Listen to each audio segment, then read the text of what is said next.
வணக்கம் ஃப்ரெண்ட்ஸ், நம்ம இந்த வீடியோவில் பார்க்க போகிறது how to read faster. Reading படிக்க தேவையான பேசிக்கான ஸ்கில். சம்டைம்ஸ் கம்மி டைமில் நிறைய ரீட் பண்ணுற அவசியம் வந்து நமக்கு வரும். அப்போ இந்த பேசிக் ஸ்கில்லை டெவலப் பண்ண நிறைய ட்ரிக்ஸ் வந்து நம்ம வந்து யூஸ் பண்ணிக்கணும். இந்த வீடியோவில் ஃபாஸ்ட்டாக ரீட் பண்ண தேவையான ட்ரிக்ஸ் பற்றி பார்ப்போம். அதுக்கு முன்னே இந்த மாதிரி நிறைய ஸ்டடி டிப்ஸ் ரிலேட்டட் வீடியோஸ் வேணும்னா என்னோட சேனலை சப்ஸ்கிரைப் பண்ணுங்கள், பெல் ஐக்கான் கிளிக் பண்ணுங்கள். ஓகே, நம்ம ஸ்பீடை ரீட் பண்ண என்னெல்லாம் ட்ரிக்ஸ் யூஸ் பண்ணலாம்னு சொல்லி பார்ப்போம். First trick, learn how to scan. படிக்க போற டாபிக்கை கண்ணால ஸ்கேன் பண்ணணும். எப்படி ஸ்கேன் பண்ணணும் அப்படின்னா, எல்லா வேர்டையும் வாசிக்காம இம்பார்ட்டன்ட் வேர்ட்ஸ் மட்டும் வாசிக்கணும்.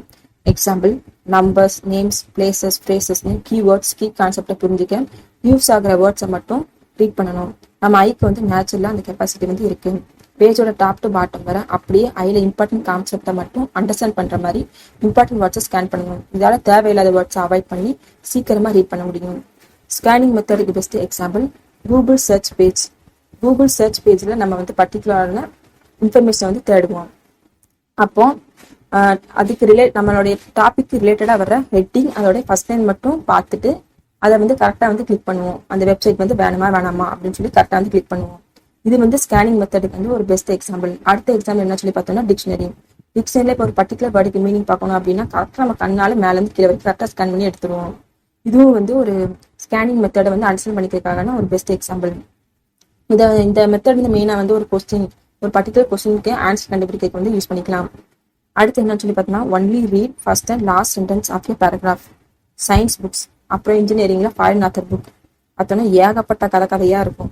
ஒரு மெட்டீரியல்னா அதை யார் கண்டுபிடிச்சாங்க, எந்த நேரம் கண்டுபிடிச்சாங்க, அவங்களோட மைண்ட் செட் என்ன அப்படின்னு ரொம்ப டீட்டெயில்டா ஸ்டோரியா எழுதியிருப்பாங்க. அதெல்லாம் நமக்கு எக்ஸாம்ல வந்து கேட்கப்பட்டு கிடையாது. அப்போ ஒரு பேராகிராஃபோட ஃபர்ஸ்ட் அண்ட் லாஸ்ட் லைனை மட்டும் நம்ம வந்து ரீட் பண்ணணும். ரீட் பண்ணி நம்ம தேடுற கொஸ்டினுக்கு இந்த பேராகிராஃப் வந்து தேவைப்படாதா அப்படின்னு சொல்லி நம்ம முடிவு பண்ணிக்கணும். இது மூலமா நம்ம வந்து டைம் வேஸ்ட் ஆகாம நம்ம அடுத்தடுத்த கொஸ்டினுக்கு ஆன்சர் வந்து தேடலாம். அதே மாதிரி பெரிய ஆர்டிக்கலை கம்மி டைம்ல ரீட் பண்ண முடியும். இந்த மெத்தட் வந்து ட்ரை பண்ணி பாருங்க. அதுக்கடுத்து என்னன்னு சொல்லி பார்த்தோம்னா, turn off the voice in your head. சின்ன பிள்ளையா இருக்கும் போது சவுண்டா கத்தி படிச்சிருப்பீங்க. கொஞ்சம் பெரியவங்க ஆனதும் மைண்ட்ல வந்து ஒரு வாய்ஸ் வந்து நம்ம ரீட் பண்ணும்போது கேட்டுட்டே இருக்கும். இந்த வாய்ஸ் வந்து ஆஃப் பண்ணணும். ஏன்னா வந்து நம்மளுடைய மைண்ட் வந்து அண்டர்ஸ்டாண்ட் பண்ணி கிடைக்கிற டைம் விட இந்த பேக்ரவுண்ட் வாய்ஸ் நமக்கு வந்து எக்ஸ்ட்ரா டைம் வந்து எடுக்கும். சரி, இந்த மைண்ட் வாய்ஸ் வந்து எப்படி வந்து ஆஃப் பண்ணலாம்னு சொல்லி பார்த்தோம்னா, ஃபாஸ்டா வந்து ஸ்கேன் பண்றது நம்மளுடைய ஃபர்ஸ்ட் மெத்தடை யூஸ் பண்ணணும். அதையே வந்து ஃபாஸ்டா யூஸ் பண்ணணும். அது மூலமா வந்து நம்மளுடைய மைண்ட் வாய்ஸ் வந்து ஆஃப் பண்ணிக்கலாம். இந்த மெத்தடை வந்து டெக்ஸ்ட் புக் ரீட் பண்ணும்போது கீ பாயிண்ட்ஸை எடுக்க யூஸ் பண்ணிக்கலாம். அதுக்கப்புறம் இந்த மெத்தட் வந்து நாவல், அதுக்கப்புறம் ஸ்டோரி புக் ரீட் பண்றதுக்கு வந்து யூஸ் பண்ணாதீங்க. ஏன்னா வந்து நாவல், ஸ்டோரி புக் நமக்கு பேக்ரவுண்ட் வாய்ஸோட ரீட் பண்ணும்போது தான் ஆர்வமா இருக்கும். நல்லா வந்து த்ரில்லிங்கா வந்து ரீட் பண்ணிக்கிட்டே இருக்கலாம். ஸோ டெக்ஸ்ட் புக் ரீட் பண்ணும்போது மட்டும் உங்களோட மைண்ட் வாய்ஸ் வந்து ஆஃப் பண்ண கத்துக்கோங்க. அதுக்கடுத்து 4வது மெத்தட், யூஸ் ஏ பாயிண்டர். பாயிண்டர் அப்படின்னா ஸ்பீடா ரீட் பண்ணும்போது ஒரு லைனை விட்டு இன்னொரு லைனுக்கு தவறா வந்து போறதுக்கு வந்து சான்ஸ் வந்து அதிகம். ஸோ நம்மளுடைய பெண்ணை வந்து பாயிண்டரை வந்து யூஸ் பண்ணி அப்படியே அந்த கோடை ஒரு லைனு கீழே அப்படியே கொண்டு வந்து ரீட் பண்ணுங்க. அப்போ வந்து நமக்கு இம்பார்ட்டன்ட் பாயிண்ட்ஸ் வரும்போது அதை அப்படியே வந்து அட்லைன் பண்ணிக்கோங்க. இது மூலமா வந்து நீங்க திரும்ப ஒரு பேராகிராஃப் வந்து ரீட் பண்ண வேண்டிய அவசியம் வராது. ஏன்னா நம்ம ஆல்ரெடி வந்து கீ கான்செப்ட் வந்து அண்டர்லைன் வந்து பண்ணியிருப்போம். ஸோ நம்ம வந்து ஈஸியா வந்து கீ கான்செப்டை வந்து கண்டுபிடிச்சிக்கலாம். திரும்ப தேடி நம்மளோட டைம் வந்து வேஸ்ட் பண்ண தேவை கிடையாது. இது மூலமா வந்து ரீடிங் ஸ்பீட் வந்து இன்க்ரீஸ் பண்ணும். அதுக்கடுத்து பார்த்தோம்னா, யூஸ் பெரிஃபெரல் விஷன். ஒரு லைன்ல வந்து ஒவ்வொரு வேர்டா வந்து ரீட் பண்ணாதீங்க. நம்மளுடைய கண்ணால ஒரு டைம்ல 1.5 இன்ச் அகலமா வந்து பார்க்க முடியும். அப்படின்னா ஒரு கிளான்ஸ்ல வந்து 5 வேர்டை வந்து நம்மளால ரீட் பண்ணிக்க முடியும். ஸோ வேர்ட் பை வேர்டா விட்டு ரீட் பண்ணாம அகலமா வந்து பார்க்க வந்து ட்ரை பண்ணுங்க. சரி, இந்த டெக்னிக் வந்து எப்படி யூஸ் பண்ண சொல்றதுனா, நம்மளுடைய ஃபேஸ் மசில வந்து ரிலாக்ஸா வச்சுக்கணும். ரிலாக்ஸா வச்சுட்டு கண்ணால ரொம்ப உத்து பார்க்காம மேலட்டம் வந்து பார்த்து ரீட் பண்ணுங்க. இது மூலமா வந்து நம்மளோட ரீடிங் ஸ்பீடு வந்து ஆட்டோமேட்டிக்கா வந்து இன்க்ரீஸ் ஆகும். அடுத்து என்னன்னு சொல்லி பார்த்தோம்னா, ask your self questions about the text before reading.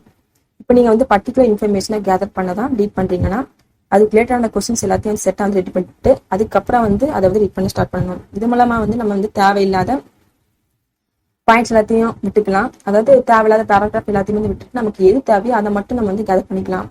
இது மூலமா நம்ம வந்து கம்மி டைம்ல நமக்கு தேவையான இன்ஃபர்மேஷனை மட்டும் கேதர் பண்ணி எடுத்துக்கலாம். ஈஸியா ஸ்பீடா வந்து ரீட் பண்ணலாம்.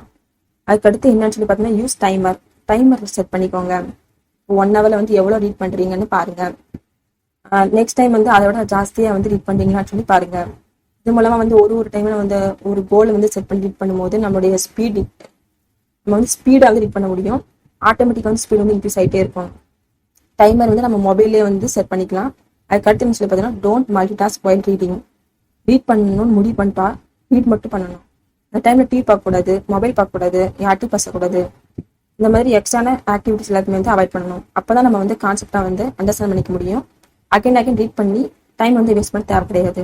டைம் வந்து சேவ் ஆகும். அதுக்கடுத்து என்ன சொல்லி பார்த்தோம்னா ரீட் மோர். லாஸ்ட் ஒன் ரீட் மோர். Practice makes perfect. ஸோ நிறைய ரீட் பண்ணுங்க. நிறைய ரீட் பண்ணும்போது நம்மளுடைய ரீடிங் ஸ்பீட் ஆட்டோமேட்டிக்காக வந்து இன்க்ரீஸ் ஆகும். மெயினாக இங்கிலீஷ் லாங்குவேஜ்ல இருக்க புக்ஸை அடிக்கடி ரீட் பண்ணுங்க. ஏன்னா நமக்கு இங்கிலீஷ் வந்து வேற ஒரு லாங்குவேஜ். அதனால வந்து அதை அடிக்கடி ரீட் பண்ணி நம்மளுடைய ரீடிங் ஸ்பீடை வந்து இன்க்ரீஸ் பண்ணிக்கோங்க. ஸோ நிறைய வந்து ரீட் பண்ணுங்க. லைஃப்ல சக்சஸ்ஃபுல் ஆனவங்க நிறைய பேருக்கு புக்ஸ் ரீட் பண்றது இம்பார்ட்டன்டான ஹேபிட். ஸோ அதே மாதிரி நீங்களும் நிறைய புக்ஸ் ரீட் பண்ணி லைஃப் அண்ட் ஸ்டடீஸ்ல சக்சஸ்ஃபுல் ஆக என்னுடைய வாழ்த்துக்கள் ஃப்ரெண்ட்ஸ். இந்த வீடியோ பிடிச்சிருந்தா லைக், ஷேர், கமெண்ட் பண்ணுங்க. இந்த மாதிரி ஸ்டடி டிப்ஸ் வீடியோஸ் பார்க்க என்னுடைய சேனலை சப்ஸ்கிரைப் பண்ணுங்க. பெல் ஐக்கான் கிளிக் பண்ணுங்க. Thank you friends.